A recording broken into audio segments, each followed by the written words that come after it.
Yo, we have another big trade sa NBA. Kawhi Leonard is going back to the Toronto Raptors. After 7 years na binigyan niya ng championship, he wants to try again. Ang makukuha ng Clippers sa trade na to ay si Brandon Ingram, Grady Dick, unprotected first round picks ng 2031 at 2033 at 2027 pick swap plus meron pang dalawang second round picks. It is really big for me kahit hindi to masyadong pinag-uusapan. Sobrang high gamble to para sa Raptors kasi biglang mag-iiba yung timeline nila. Last season, Scottie Barnes proves na he is capable bilang maging primary guy nila. Yung all-around franchise cornerstone. Na-expose lang yung kanilang postseason dahil sa pagiging lack of a dominant half-court shot creator. Tipong mag-execute in the clutch. Though si Brandon Ingram yan sa regular season, pero ayun, nawala lang sa playoffs. With Kawhi, isang half-court assassin na kailangan ng Raptors, meron lang positional overlap with Barnes, so kailangan ng spacing para mag-work yung pairing na to.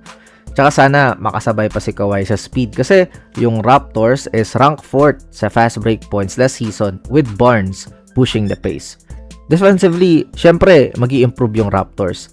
Di hamak na malayo yung agwat nila ni Ingram. Kahit 35 years old na si Kawhi is nakita pa rin natin na nightmare pa rin to sa offense ng mga kalaban. Overall, grabe yung mabibuild nilang defensive schemes dito sa Raptors. Pero sobrang ibang-iba sa roster na meron siya noon eh. Yung puno ng shot making at playmaking. Halos lahat noon kayang mag-support sa offense plus puro defender. Tingnan na lang natin. Pero good decision siya kanya to go sa Eastern Conference. Reality speaking naman, older na talaga si Kawhi. Ang daming injury history sa Clippers. Kumbaga, sugal talaga to sa Toronto on his long-term health.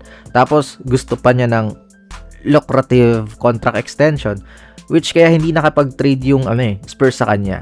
Pag binigay to ng Raptors na guaranteed contract, tapos pag bumigay yung katawan niya bigla, malay mo next season or the next season, may stock yung franchise sa kanyang salary sa mga ilang years na aabutin.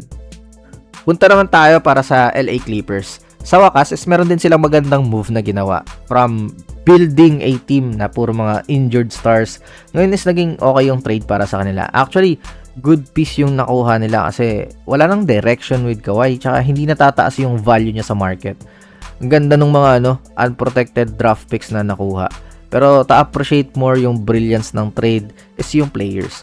Brandon Ingram at Grady Dick. Puro sakto sa timeline nila. Kasi yung andyan ngayon, Darius Garland at Benedict Mathurin. Tapos yung kanilang 5th pick na si Keaton Wagler. Hindi nila kailangan mag-rebuild kasi andyan na agad eh. Pwede na mag-compete. Ingram is still a 21 points per game scorer. Tsaka na nila problemahan yung playoffs kapag nakapasok na sila. Kasi yan lang naman yung issue kay Ingram eh. Nanlalambot sa playoffs. Malay mo, ma-overcome niya na dito sa Clippers. Plus, you have Grady Dick, a lottery choice with elite shooting gravity na pwedeng ma-unlock pa yung potential niya dito sa Clippers.